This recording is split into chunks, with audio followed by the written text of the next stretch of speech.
So we'll move on to the next question here. It is... Okay, this is coming from Ali. He says, Hi, Rabbi, just a small question. I was reading the Quran, and I encountered verses related to Moses, peace be on him, that he had asked God to see him directly. Does this event also exist in Judaism? Oh, that's okay. So he sees this in the Quran. Okay. If so, why would Moses do something like that? Why would he say, I want to see you directly? Do you have any thoughts about this? So this text that he's referring to, I think it's like verse 143. And there, Moses could not see the face of God. Moses is not only prominent in the Quran, Moses is mentioned far more frequently than any other prophet. Almost every single story told about Moses in the Quran, with one very notable exception from the 18th surah, its corollary is found with always more detail in the Jewish Bible. I say it's always found with more detail in the Jewish Bible. The Quran, relatively speaking, is a smaller work. Therefore, you don't have the enormous amount of detail they have in the Torah that's larger. And in fact, many Muslims look to the Torah to fill in the full stories. Getting to this, what is being spoken of is a very interesting text found in the book of Exodus, chapter 33. There, Moses turns to God, and he asks God to see his full glory. V'ato imno motzasi chen beinecha, if it pleases you, that I have found favor in your eye. Haidieni no es derechecha, I want to understand your way. This is a very interesting text. Like, what is exactly Moses seeking? And if we continue in the chapter, Hashem says a very interesting thing. No person could see my face. And in fact, it says in verse 20, Vayomer lo yisuchal l'rois hisponoi, no one could see my face. Why? Ki lo yarani ha'odom v'chai, that no person could see my face and live. And then God says, but here's what I'll do with you. I'm going to put you in a place in the cleft of a rock. When my glory passes by, when the Shekhinah passes by, I will cover you, I'll block you, but you will essentially be able to see my hind part. This is very, very difficult to understand. Of what exactly is Moses seeking out? Now, I want to, before anyone is confused, the Torah tells us in the same place and many others that Moses knew God face to face, and spoke to God face to face, as a man speaks to his friend.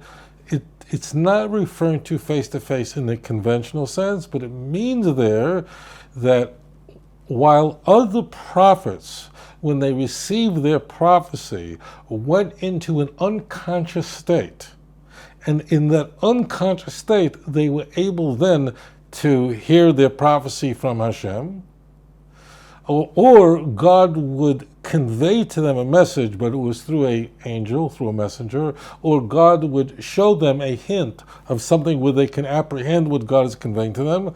But only Moshe alav Hashem, our teacher, he was in a completely conscious state, and God spoke to him in that state where he was on such a high level that he was able to speak to God and talk back to God, and they can have a conversation straight away as a man speaks to his friend. But it does not mean face to face, like God is there and God had nice eyebrows and he had a chin and he has cheekbones and Moses had it. Doesn't mean that. It's telling us the level of Moshe Rabbeinu's state prophecy. Moshe Rabbeinu is completely unique in many ways. Okay? There was no one who ever arose among the Bnei Yisrael, among Klal Yisrael, who was as great as Moses in his prophecy. No one. And only Moshe Rabbeinu, of blessed memory, spoke to God in this way, where he was in a completely conscious state when God spoke to him. It didn't have to come through an angel. He didn't, like, for instance, Shmuel, when Samuel, in the book of Samuel opens, we discover that one of the greatest prophets who ever lived, when God spoke to him, he went to sleep and he hears a voice and he doesn't know what this even means, and he comes running to Eli. That was Shmuel, not Moses. So what I want to do is just I know that will come in, and this has to be, just understand the difference, where the Torah, of course, is using language that is a little unconventional, so you need to understand what it means.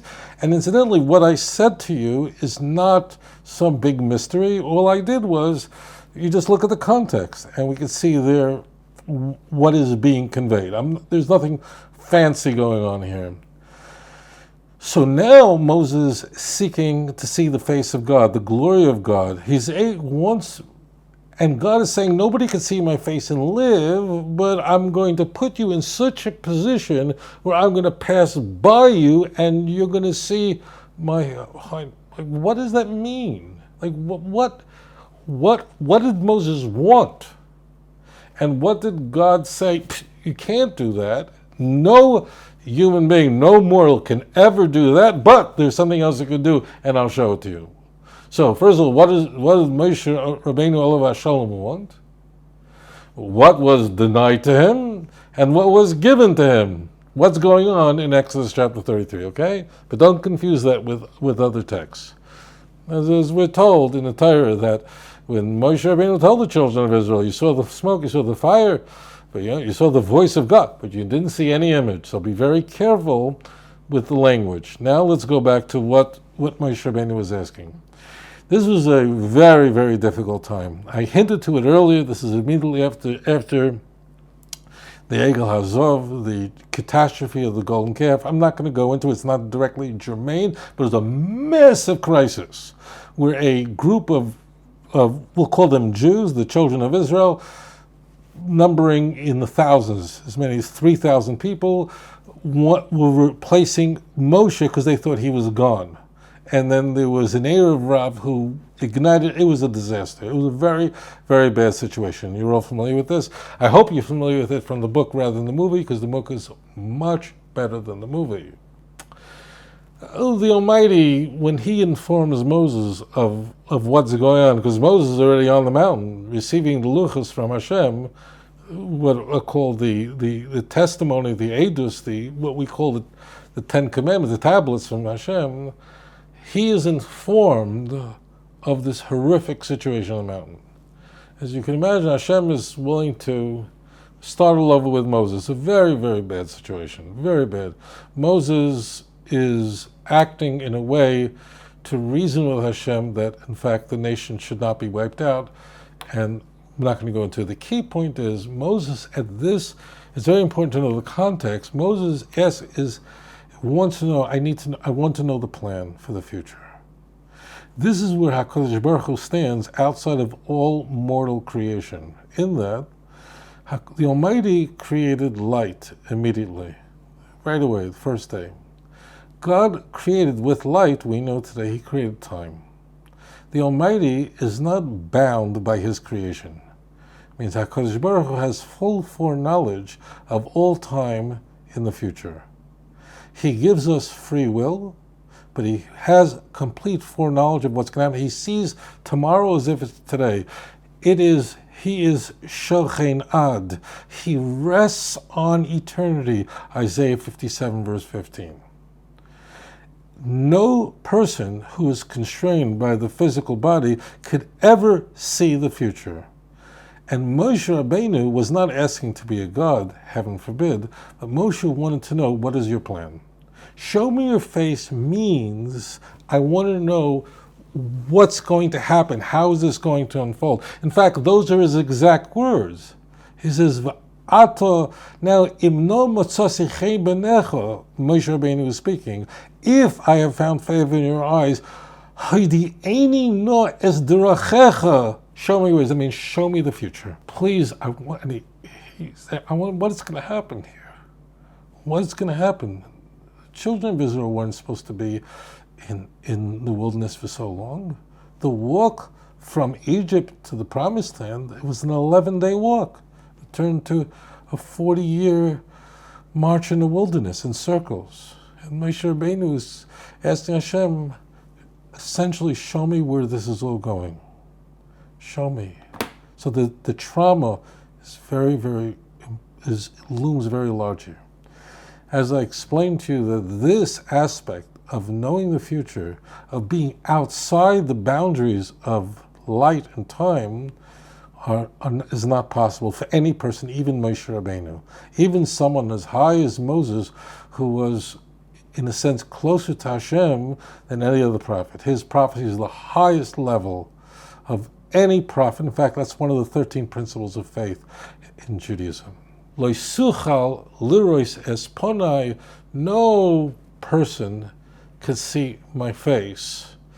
Ki lo yirani adam v'chai, because no person, no, and the word is adam there is important. There are a number of ways to say man, but the word adam has in it the word adama, which means the earth from which Adam was created, and that's where he got his name from. No, it can't be adam from the adama, from earth, and see my face, meaning see the future, v'chai, and still live. That is impossible. But I'm going to do this. I'm going to take you to a mountain. I'm going to put you in the cleft of a rock. I'm going to protect you so you don't see my face, because you can't. I have to protect you.